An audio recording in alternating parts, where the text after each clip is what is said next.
adanya di Jakarta. Oke. Dan kebetulan mungkin teman saya itu mencari tahu, yang teman saya tahu itu di Akademi Maritim Indonesia yang ada di Pulau Mas.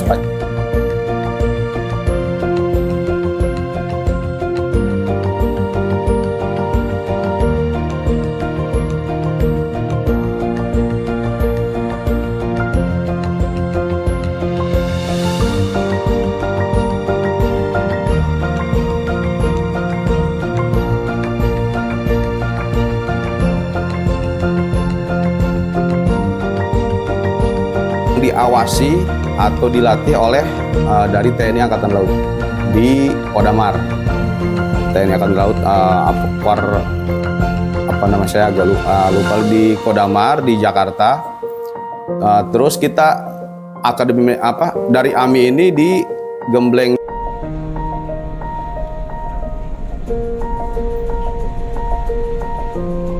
Kalau saya ini sekarang tingkat 2 lah.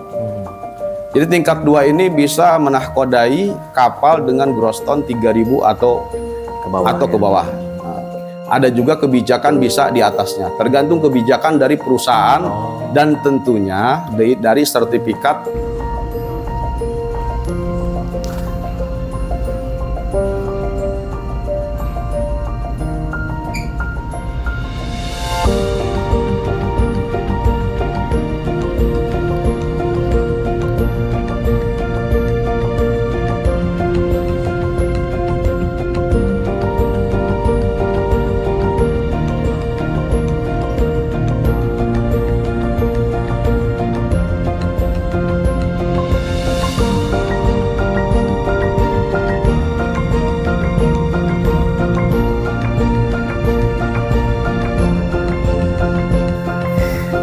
Assalamualaikum warahmatullahi wabarakatuh. Salam sejahtera untuk kita semua. Salam profesi. Kembali lagi di Profesi Kita Channel. Siang hari ini saya berada di kediaman salah seorang yang bekerja sebagai pelaut ya. Ya. Alhamdulillah beliau berkenan untuk diwawancara di kesempatan kali ini. Alhamdulillah kita panjatkan puji syukur kehadirat Allah Subhanahu wa taala atas berkah karunia rezeki dan kesehatan, kita masih diberikan kesempatan untuk dapat beraktivitas sampai dengan hari ini. Salawat serta salam semoga dilimpah curahkan ke junjungan Nabi besar kita Muhammad Rasulullah SAW beserta keluarga dan para sahabatnya, serta tentunya kita sebagai umatnya hingga akhir zaman. Amin. Ya Rabbal Alamin.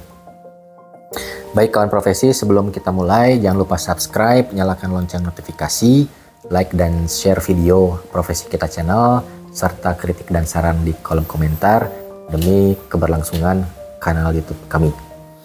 Kita mulai saja sesi wawancara siang hari ini dengan Pak Jenal, Kapten Jenal lebih tepatnya, seorang pelaut yang sudah melanglang buana ke seluruh wilayah Nusantara. laut Indonesia ya, Nusantara.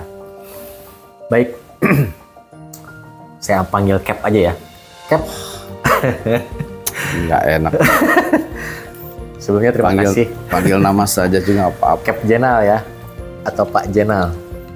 Boleh diceritakan dulu nggak nih awal mula yang memotivasi Pak Jenal sehingga menjadi seorang pelaut seperti saat ini? Apakah memang cita-cita sejak kecil atau tidak sengaja pada saat awal pertama daftar di sekolah pelayaran, atau memang ada dukungan keluarga? Silakan.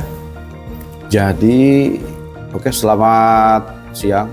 Terima kasih juga kepada Bapak Agung yang mana sudah sudi berkesempatan mampir ke rumah saya. Jadi awalnya saya bersama teman saya, yaitu kalau boleh sebut nama Yusuf Abdullah. Ketika kita ngobrol, berbincang, katanya kalau mau mendapatkan pekerjaan yang agak lebih mudah dibandingkan di darat, ada baiknya kita bagaimana kalau berlayar saja. Saya bilang, mekanismenya seperti apa gitu. Apakah kita seperti apa masuk ke tentara, ke kepolisian atau instansi lainnya. Kata terus teman saya itu mengatakan ada sekolah-sekolah pelayaran baik dari tingkat SPM ataupun akademi, dulu masih akademi ya. Kalau sekarang sudah sekolah tinggi, kebanyakan sekolah tinggi yang menerima sekolah lanjutan, lanjutan untuk menjadi taruna. Oh, taruna. Menjadi taruna mahasiswa, taruna yang mahasiswa. Karena kita dididik sebagai semi militer, untuk masuknya itu semi militer dan harus ya siap mental lah, mental lahir batin. Adanya di Jakarta. Saya hanya dikasih tahu hanya di Jakarta. Dan kebetulan mungkin teman saya itu mencari tahu, yang teman saya tahu itu di Akademi Maritim Indonesia yang ada di Pulau Mas, Pacuan Kuda di Jakarta.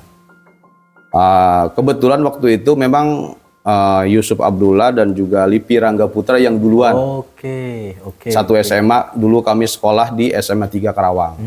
Jadi beliau yang duluan, karena kebetulan saya terkendala biaya, jadi tahun berikutnya baru saya mendaftar. Jadi teman saya duluan yang berdua, cuman untuk Yusuf Abdullah aja yang masuk ke Nautika. Karena sekedar diketahui, di Maritim itu ada 3 jurusan. Kalau di Akademi Maritim Indonesia itu, yang satu KPN atau Ketataalaksanaan Pelayaran Niaga, yang kedua Nautika, yang ketiga Permesinan Kapal. Yang untuk tata laksana biasanya bekerja di Sabandar atau perkantoran lah, yang ada urusannya, ada kaitannya dengan pelayaran, administrasi pelayaran atau lainnya. Karena ijazahnya mendapatkan gelar D3 kalau untuk tata laksana. Untuk Nautika dan Teknika mendapatkan 2 ijazah. Satu D3, D3 dan juga ANT3, ahli nautik tingkat 3. Untuk Nautika, untuk mesin itu ahli teknik tingkat 3. Jadi dapat 2 ijazah.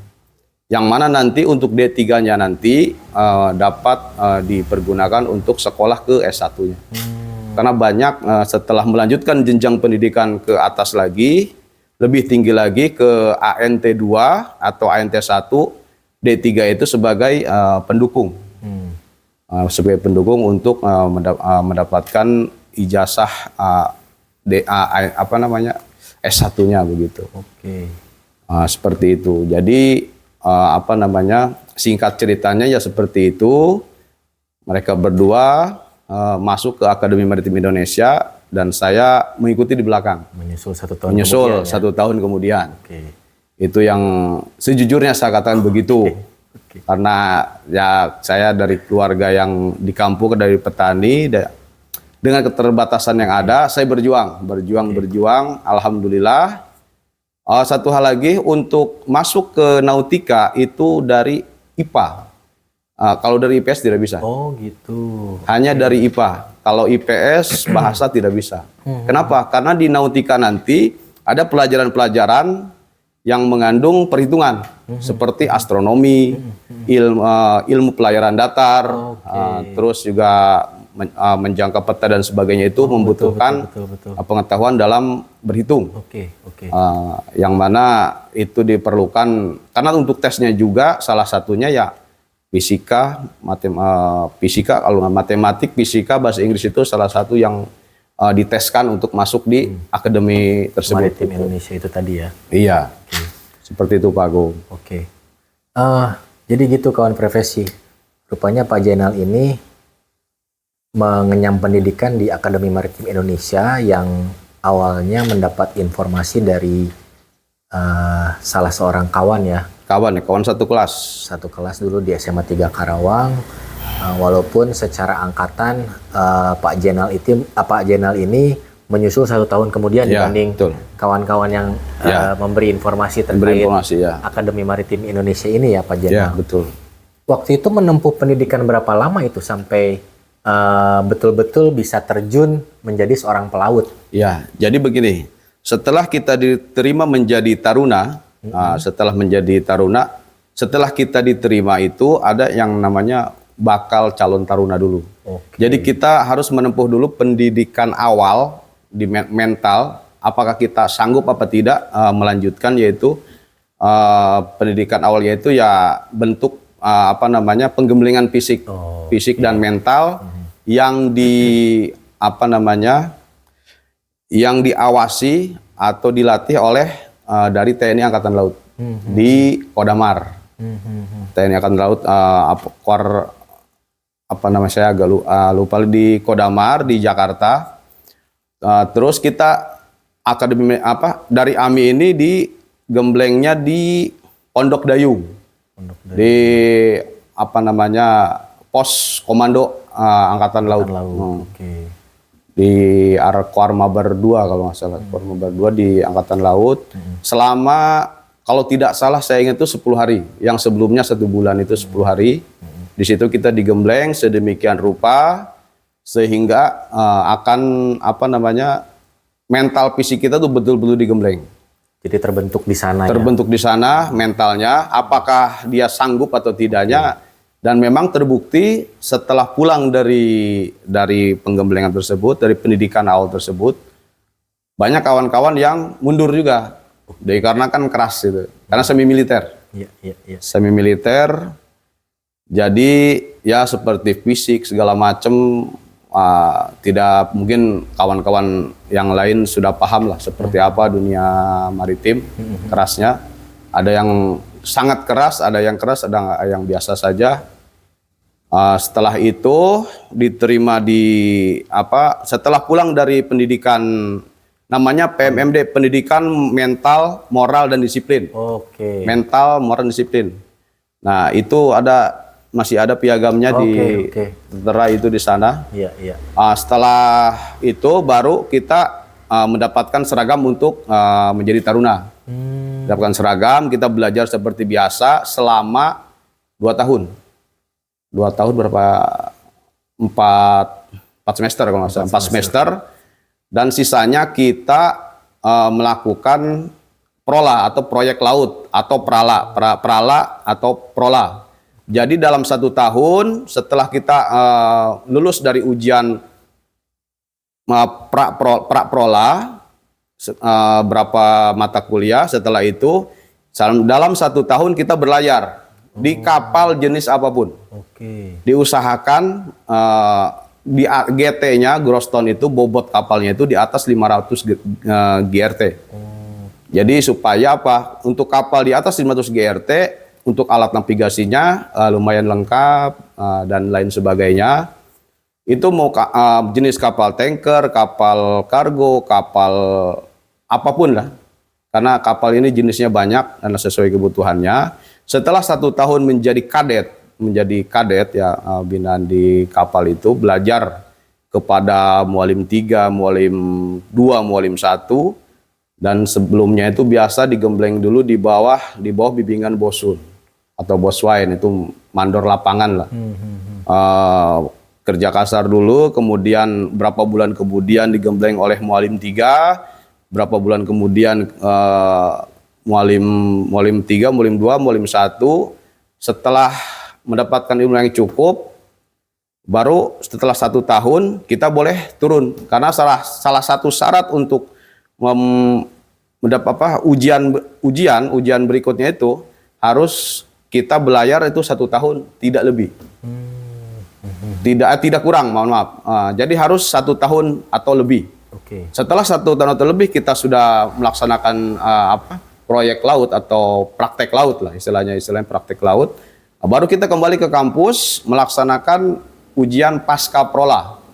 Jadi dari berapa belas mata kuliah itu, yang sisanya itu harus kita melakukan ujian lagi. Ujian tertulis, ujian modeling dan sebagainya.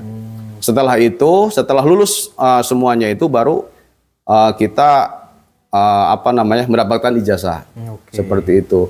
Dan setelah ijazah pun, nah kalau di pelayaran, selain daripada ijazah, itu ada lagi yang namanya endorsement, pengukuhan. Tanpa endorsement, ijazah kita tidak bisa dipakai. Oke. Jadi untuk bisa kerja di kapal, kita membutuhkan banyak sertifikat pendamping atau pendukung. Salah satunya seperti Basic Safety Training, BST, SCRB, dan sebagainya. Dan total jumlahnya itu bisa belasan sertifikat pendukung. Jadi sertifikat ini pun diakomodir sama AMI pada saat itu ya? Untuk tidak. ikut training-training. Ada yang diakomodir, ada yang kita di sekolah lain seperti Sekolah Tinggi Ilmu Pelayaran, STIP, yang ada di Marunda, atau di BP3IP. Jadi sekolah pelayaran ini banyak sekali. Di Jakarta aja udah ada beberapa sekolah pelayaran, tapi untuk pengambilan sertifikat tidak harus di satu instansi aja. Seperti saya ngambil sertifikat di STIP, ngambil di Binasena, untuk kawan pelayaran mungkin paham, di Binasena atau di BP3IP, atau sekarang sudah ada di Tangerang, BP2IP, atau di pulau lain pun sekarang sudah banyak.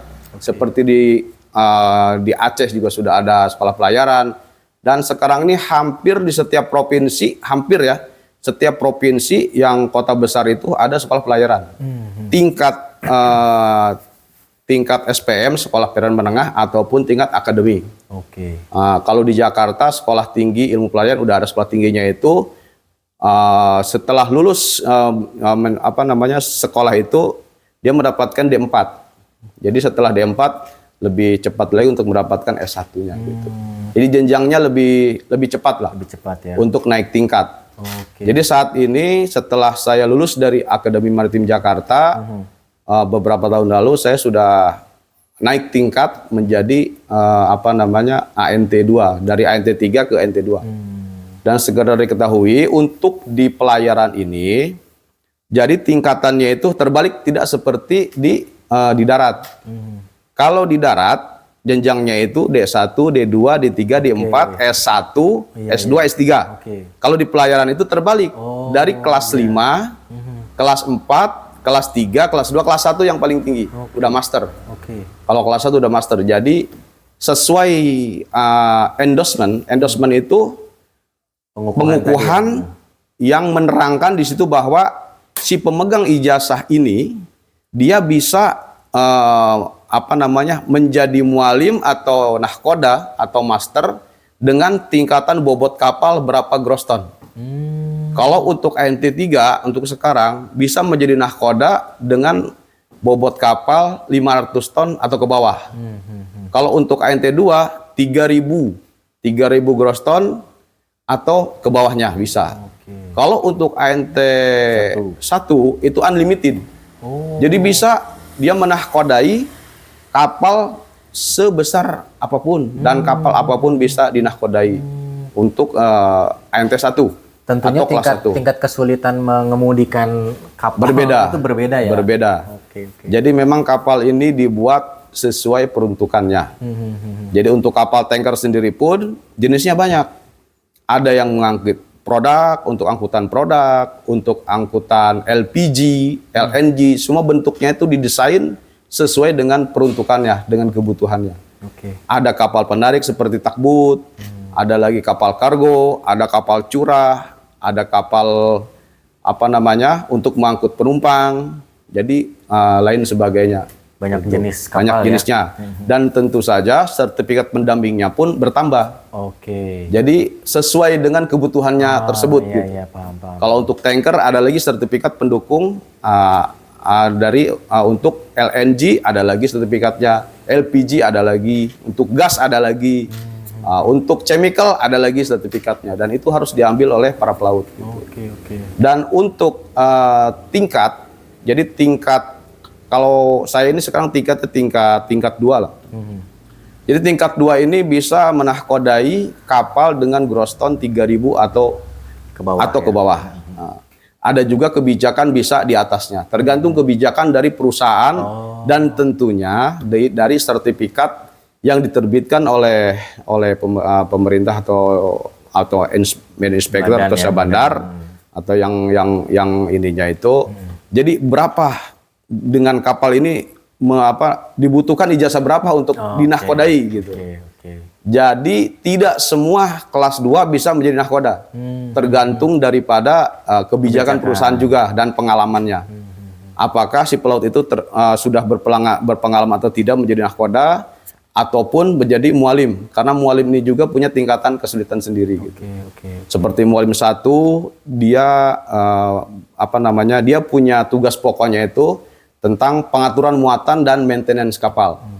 Nah, kalau mualim 2, tugas pokoknya itu alat-alat navigasi. Nah, kalau mualim 3, selain itu pun dia bertugas membantu mualim 1 dalam pengawasan muatan dan lain sebagainya. Kalau mualim 3 untuk bertugas dia alat-alat keselamatan seperti sekoci, pelampung, dia dirawat, yang merawat itu pemadam kebakaran dan sebagainya. Mualim 4 biasanya membantu mualim 1. Dan biasanya juga ada kadet. Yang kadet itu tadi, yang lagi magang istilahnya, kalau dia lagi magang, dia membantu mualim 1 atau mualim lainnya. Gitu. Jadi kalau dijelaskan, sangat luas sekali di pelayaran ini. Jadi nggak habis 1 jam lah istilahnya. Jadi garis besarnya aja seperti itu. Mungkin ada kawan-kawan lain yang mungkin lebih memahami daripada saya. Saya menjelaskan dari sisi apa yang saya ketahui. Nah, kawan profesi, jadi seperti itu perjalanan Pak Jenal atau Cap Jenal nih bisa menjadi seperti sekarang, menempuh pendidikan, kemudian juga ada endorse tadi ya, pengurusan endorsement atau itu pengukuhan. Itu udah 1 pasang. Ya, jadi tugas-tugas Cap Jenal dulu pun tahapannya seperti itu.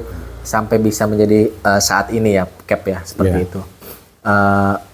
Tidak menutup kemungkinan pada saat pekerjaan-pekerjaan yang berhubungan sama yang tugas-tugas mualim itu Cap Jenal wajib paham dan tahu ya. Ya, harus tahu. Itu.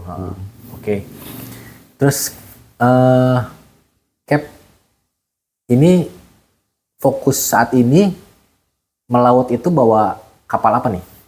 Terakhir saya bawa kapal tanker, membawa muatan CPO atau muatan sawit. Crude palm oil. Dari terakhir itu saya bawa dari Sulawesi, Palopo ke Gresik. Kadang saya ambil dari muatan itu dari Papua, Asike ke Gresik atau Surabaya. Ambil dari Halmahera bawa ke Kalimantan. Dari Sulawesi ke Sulawesi lagi, karena sekarang ini memang CPO ini lagi lagi naik daun lah. Permintaannya banyak. Permintaannya banyak, terus juga harganya juga bagus, sehingga banyak perusahaan-perusahaan berlomba-lomba membeli tanker untuk bisa membawa muatan CPO, karena lumayan lah freight-nya gitu. Paham. Gitu. Ya, tapi memang sebelumnya pernah juga membawa kapal jenis lain ya? Pernah, kapal kargo, saya hanya di 3 jenis aja. 3 jenis. Dari kapal kargo, ke kapal tanker, sama kapal curah muat batu bara. Itu 3 jenis itu aja yang saya pernah pernah berlayar di 3 kapal tersebut gitu. Iya, kapal lainnya belum. Ya siapa tahu mungkin kedepannya saya mencoba kapal kontainer kah atau kapal LPG kah. Tergantung daripada ya keberuntungan juga. Karena di laut ini faktornya banyak. Faktor relasi, faktor keberuntungan, faktor kepintaran juga. Macam-macam lah. Jadi yang jelas berusaha dan berusaha. Karena yang dibutuhkan seorang pekerja di kapal itu yang pertama itu disiplin. Kalau kita tidak disiplin, ya berbahaya buat kita dan juga buat ABK lainnya. Seperti itu. Kalau lebih banyak santainya, ya tentunya di kapal itu ada kondit, ya kan? Kondit itu penilaian terhadap ABK mana yang malas kah atau yang rajin, kurang baik lah. Jadi banyaklah faktor-faktor yang di atas kapal itu, sehingga ya dari kita sendirilah, kita mau maju, apakah mau mundur, apakah mau Kalau jalan di seperti tempat. itu, jalan di tempat. Oke. Seperti itu Pak Agung. Baik, baik. Cap Jenal, namanya pelaut itu kan pasti berlayar itu bisa hitungan bulan ya. Ya, Nah, sementara Cap Jenal kan sudah berkeluarga nih, ya, anak istri di rumah. Cap Jenal ikhtiar menjadi seorang pelaut. ya. Itu paling lama bisa ninggalin rumah berapa lama tuh kalau boleh tahu? Yang paling lama saya berlayar itu hampir 8 bulan. Oke. Di waktu itu saya berlayar di Malaysia. Oke. Waktu itu di Malaysia hampir 8 bulan lah. Terus di Indonesia pun pernah saya tidak pulang kurang lebih 8 bulan atau 7 bulan, saya lupa. 8 bulan juga. Tapi istri saya nyusul. Boleh nyusul. Waktu itu saya di Cilacap nyusul gitu. Jadi semua itu tergantung. Apakah kita yang pulang ataukah Atau keluarga yang nyusul. Bisa Gitu. seperti itu ya? Bisa seperti itu. Oke. Dan banyak kemungkinan tergantung dari kebijakan juga sebetulnya. Kebijakan dari perusahaan itu sendiri. Jadi kalau untuk sistem kontrak ini macam-macam. Setiap perusahaan punya mekanismenya sendiri. Oke. Ada yang memang kontrak 4 bulan, ada yang 6 bulan, ada yang 8 bulan, ada yang 1 tahun, bahkan ada yang 2 tahun. Kalau untuk luar negeri, ada mungkin yang sampai 2 tahun. Seperti kapal ikan, atau kapal-kapal besar. Kapal-kapal besar yang antar benua ya. Karena antar benua ini membutuhkan perjalanan lebih dari 1 bulan. Dari benua Eropa ke benua Amerika itu membutuhkan waktu kadang 1 bulan lebih. Jadi tidak mungkin dalam waktu dekat resign atau off istilahnya, send off. Jadi yang dibutuhkan itu minimal itu biasa 1 tahun. Dalam 1 tahun itu biasanya ketika setelah 10 bulan menginjak bulan ke-10 itu bisa mengajukan notice maksudnya untuk turun ya, untuk off dulu gitu. Nanti bisa pengganti datang, baru kita boleh pulang. Jadi kontrak itu tergantung dari perusahaan tersebut memberlakukannya seperti apa. Cuti, apakah cuti itu dia bisa balik lagi atau rolling ataukah seperti apa, itu tergantung dari perusahaan tersebut begitu. Kemudian Cap, selama melaut nih, Ya, tentunya banyak kondisi atau kejadian yang menantang. ya.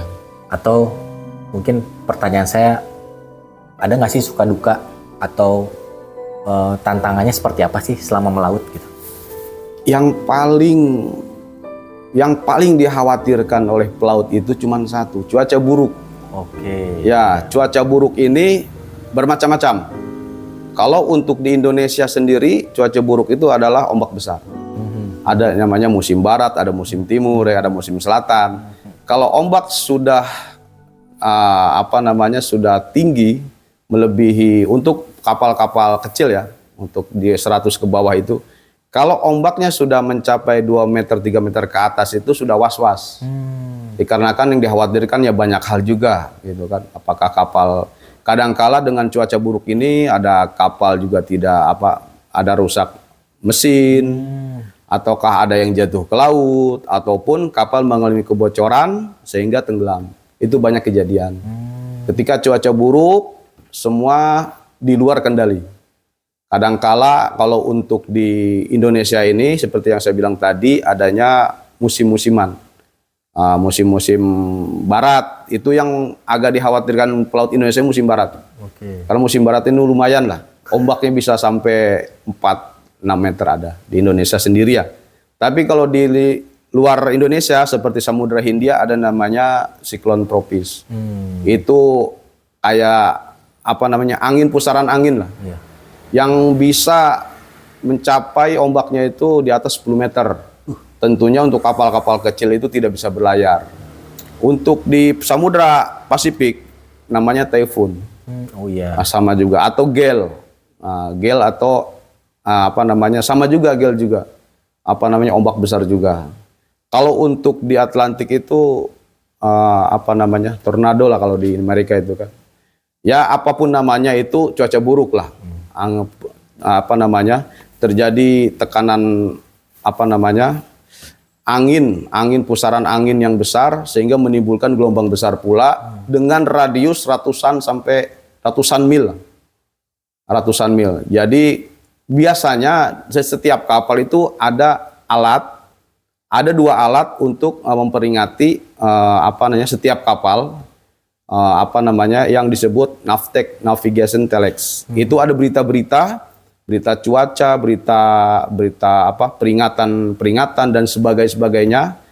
Dan juga ada yang namanya weather facts. Weather facts itu di setiap jam-jam tertentu, di pagi hari, di sore hari atau ada keluar berita cuaca. Apakah itu ombak, angin, ada es dan sebagainya, itu semuanya tertera di situ. Jadi kita mewaspadainya di situ. Kalau memang tidak bisa lanjut, kita shelter dulu, berlindung dulu di pulau terdekat. Atau kita hindari. Gitu. Seperti saya perjalanan dari Jepang ke Indonesia membawa kapal, perusahaan beli kapal di Jepang. Seringkali kita temuin gitu. Sampai kadang 3 taipun kita lewatin gitu. Jadi ketika taipun lewat, dia ada di daerah sebelah mana, ya kita hindari. Kalau tidak bisa dihindari, kita berlindung. Ya. Dengan tentunya kita izin dengan otoritas tempat.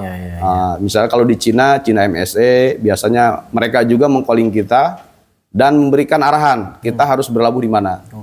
Mereka juga apa namanya, peduli dengan keselamatan pelayaran juga gitu.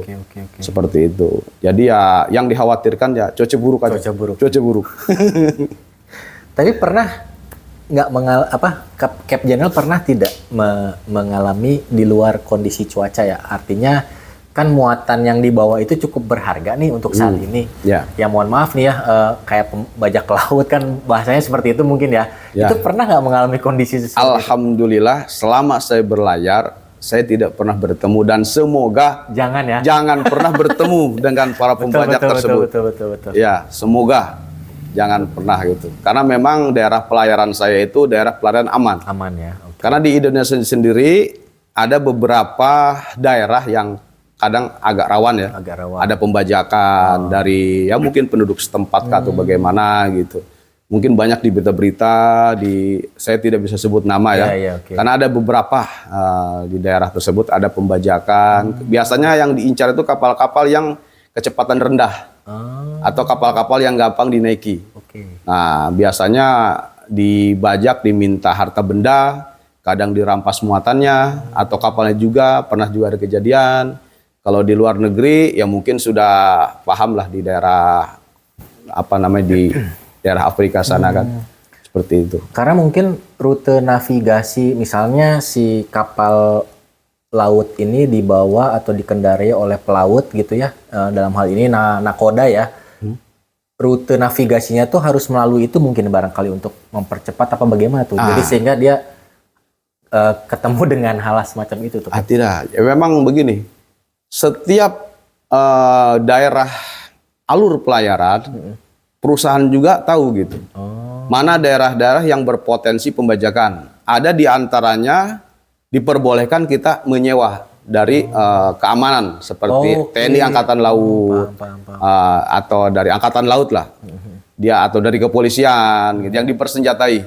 Dan untuk kapal-kapal tertentu, dengan kapal-kapal tertentu, nahkoda kadang kala dipersenjatai juga, pistol kah atau apa, kadang ada izinnya, diizinkan atau ada izinnya untuk membawa senjata api, gitu.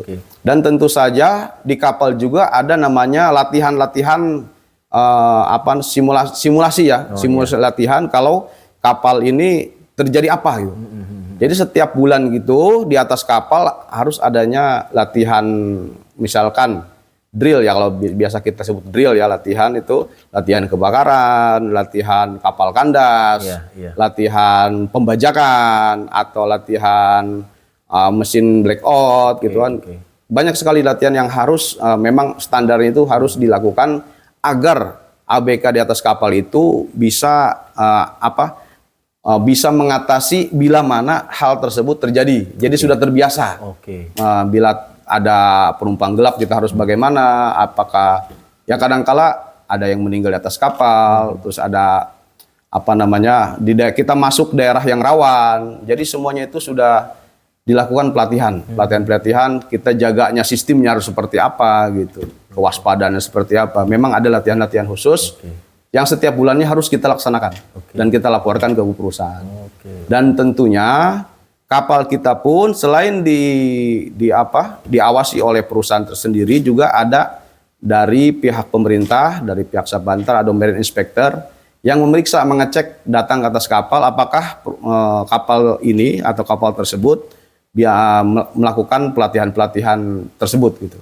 Ya seperti itu Pak Bu. Oke, luar biasa nih kawan profesi.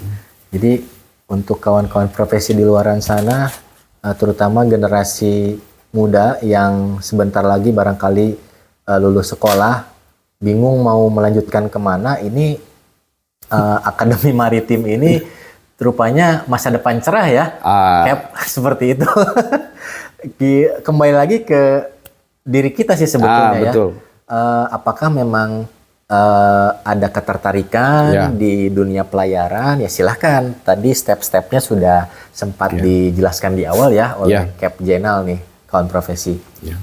Kemudian Cap, ke depan, harapan dan cita-cita Pak Jenal tentunya punya dong, walaupun saat ini masih melaut, aktif melaut nih. Di luar pekerjaan sebagai pelaut, punya harapan dan cita-cita lain nggak? Atau memang harapan dan cita-citanya masih berhubungan dengan dunia pelayaran? Silakan. Mungkin untuk sementara ini sampai umur harus ada target. Pelaut itu jujur aja harus punya target. Karena kita tidak tahu ketika menjalankan menjalankan tugas sebagai mualim atau sebagai pelaut di atas kapal itu, kita tidak tahu ke depannya kita bakal seperti apa. Karena banyak hal yang di luar prediksi kita. Unexpected ya. Unexpected ya. Jadi salah satunya bila mana ada kelebihan daripada, bukan kelebihan ya, kita harus mengalokasikan sejumlah dana dari gaji kita itu untuk kedepannya kita harus punya usaha juga gitu. Jadi jangan terpaku di satu profesi aja, karena ada expire-nya lah gitu kerja itu ada expire-nya. Tidak mungkin kita produktif terus. Betul. Jadi harus ada sampingan lah. Kalau sebagai pelaut itu saya sendiri sedang merencanakan lah, mudah-mudahan pengen ada usaha lain. Kita harus mungkin apakah kita berdagang kah atau ada juga kawan-kawan bermain di saham kah, atau juga membeli sejumlah tanah atau sawah, supaya masa tua kita itu tidak menyusahkan lah kalau bisa gitu kan. Karena kerja di pelayaran ini memang banyak sekali hal-hal yang di luar prediksi kita. Salah satunya dari hal gaji. Tidak semua, memang standar perusahaan itu berbeda-beda dalam hal gaji. Ada yang standarnya di bawah, ada yang menengah, ada yang tinggi. Tergantung bagaimana di mana kita bekerja. Untuk di Indonesia ini standarnya mungkin jauh daripada kita bekerja di luar negeri. Kalau mau mengumpulkan lebih cepat, dalam artian itu gaji kita pengen berlipat daripada yang sekarang di dalam negeri itu, kita harus ke luar negeri. Jadi yang harus dikuasai oleh para pelaut Indonesia itu, salah satu kekurangannya itu dalam berbahasa. Kalah kita dengan Filipina, dengan Malaysia, dengan India. Kenapa? Mereka lebih fasih dalam berbahasa. Ya mungkin saya sendiri merasa banyak kekurangan dalam berbahasa, terutama bahasa Inggris. Kenapa? Kita itu untuk hal rajin, terampil, disiplin tidak kalah dengan pelaut luar. Tapi dalam bahasa, ya itu kekurangannya. Kenapa? Karena dari kita mulai SD, SMP mungkin kurang.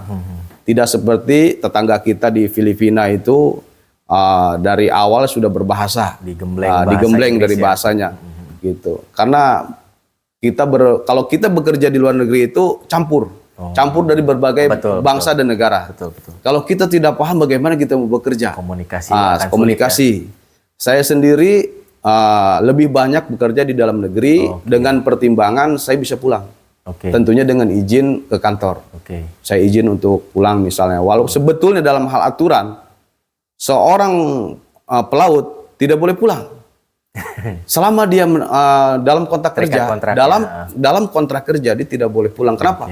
Karena kita tidak tahu di kapal itu akan terjadi apa atau bagaimana. Betul. Safety nomor 1. Makanya dimanapun, bukan hanya di darat, apalagi di atas kapal, safety nomor 1.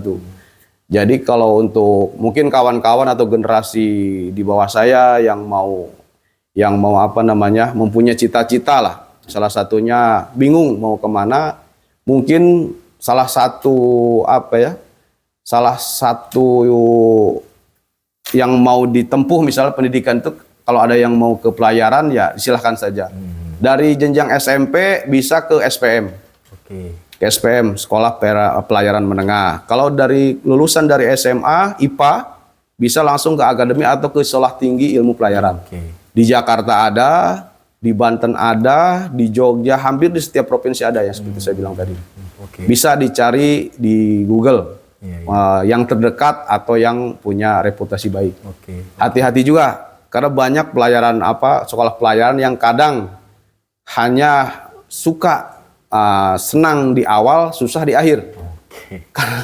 Karena untuk swasta ada negeri. Kalau memang nilai bagus, semuanya bagus lah, saya nggak usah sebutkan, lebih mending ke negeri dulu. Kalau sudah di negeri nggak bisa, baru ke swasta. Ada juga sekarang ini jalur PASIS atau perwira siswa. Itu mungkin jenjangnya lebih cepat lah dibandingkan di akademi. Tapi ada satu kelebihan dari gemblengan sekolah dari SPM atau akademi atau sekolah tinggi ini, dari segi disiplin dan mental. Kenapa? Karena dia memang sekolahnya diperuntukkan untuk keperwira. Jadi ada kelebihan-kelebihan tertentu yang saya perhatikan selama ini.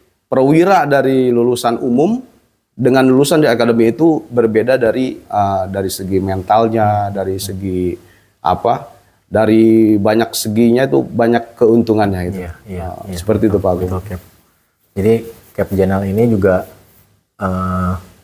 di kapal yang dikemudikan saat ini pun memiliki tanggung jawab dan resiko yang cukup besar ya. Karena harus mengontrol kinerja ABK gitu kan ya, officer dan lain sebagainya. Kemudian keselamatan dan kondisi mesin kapal kan gitu ya. Betul. Harus betul-betul diperhatikan. Luar biasa nih. Jalur pelayarannya harus kita perhatikan juga aman atau tidak. Dan tentunya ekonomis. Kita ambil jalur terpendek ke tempat tujuan agar bahan bakar lebih sedikit dipergunakan. Jadi istilahnya perusahaan juga menekankan kepada para ABK-nya efisiensi bahan bakar, ekonomis, harus lebih ekonomis. Luar biasa. Dengan jalur yang aman dan tentunya ekonomis, itu aja. Nah mungkin ini terakhir nih Cap. Di luaran sana itu tentunya banyak kawan profesi yang masih usia sekolah atau sebentar lagi yang tadi saya bilang ya mau lulus gitu. Pesan apa nih yang ingin Cap Jenal sampaikan ke mereka-mereka di tengah maraknya teknologi, internet, kemudian anak-anak usia sekolah itu cenderung malas belajar ya, tidak seperti angkatan lama ya yang betul-betul digembleng dengan belajar di rumah gitu ya. Nah, pesan apa nih Cap yang ingin disampaikan ke mereka-mereka nih supaya mereka tuh nanti nggak salah arah gitu loh di kemudian hari. Jadi kalau kita ingin sukses dalam artian itu dalam menjalani kehidupan selanjutnya setelah SMP atau SMA itu salah satunya disiplin. Karena yang saya rasakan itu disiplin itu betul-betul nomor 1. Yang tentunya kita juga jangan lupa berdoa ya. Sebagai orang beragama kita jangan lupakan berdoa. Orang Islam ya laksanakanlah kewajibannya. Di luar Islam juga laksanakanlah kewajibannya. Yang jelas tidak ada hasil tidak ada sesuatu yang mudah sekarang ini. Teknologi juga kita harus kuasai, karena di kapal sendiri itu semuanya teknologi juga. Oke. Ada radar, ada ARPA, ada ECDIS, itu yang membutuhkan ya keterampilan juga. Betul. Dan juga penguasaan teknologi ya.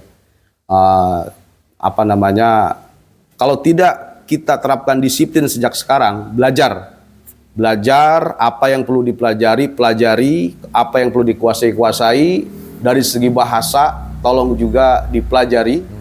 Karena sekarang ini bahasa internasional yang paling dipakai itu ya bahasa Inggris. Gitu. Betul. Bahasa Inggris. Kalau memang ada pengen belajar ke Cina, ke Jepang, pelajari juga. Pelajari juga bahasanya. Iya, pelajari juga. Kenapa? Dengan kita pasti dalam berbahasa, memudahkan juga kita peluang untuk mendapatkan pekerjaan itu lebih besar. Oke.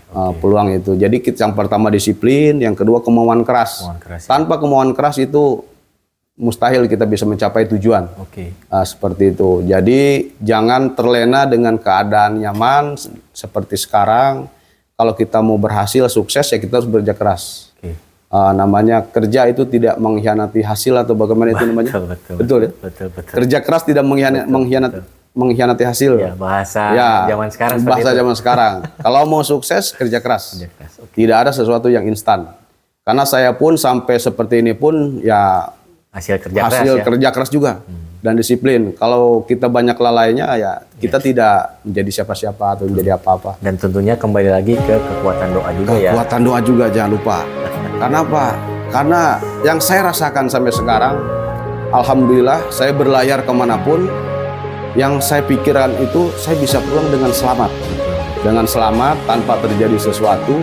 Salah satunya dari berdoa. Ketika kita mau berangkat kita berdoa. Setelah kita tiba di tempat kita mengucapkan bersyukur karena kita sudah diberikan keselamatan dan tunjukkan oleh Allah Subhanahu wa taala. Seperti itu. Luar biasa kawan profesi. Ini kalau dilanjut nih bakal nggak cukup berjam-jam nih sepertinya obrol-obrol kita di siang hari ini ya Cap ya. Seperti itu. Tapi intinya adalah Pak Jenal atau Cap Jenal ini memperoleh kesuksesan seperti saat ini ya berkat disiplin, kemauan, kerja keras itu tadi, serta tentunya dibarengi doa ya Cap ya. Ya betul juga. Jadi cukup panjang sih perjalanannya kawan profesi, tapi ya terbukti seperti yang tadi Cap Jenal sampaikan, kerja keras tidak akan mengkhianati hasil kan gitu ya. Baik kawan profesi, kita sudahi saja obrol-obrol santai dengan Cap Jenal di siang hari ini. Terima kasih sudah menonton. Mudah-mudahan Cap Jenal beserta keluarga diberikan kesehatan dan kebarokahan rezeki ya. Amin. Sekali lagi terima kasih kawan profesi. Jumpa di video profesi kita channel berikutnya. Salam profesi. Wassalamualaikum warahmatullahi wabarakatuh. Terima kasih. Waalaikumsalam.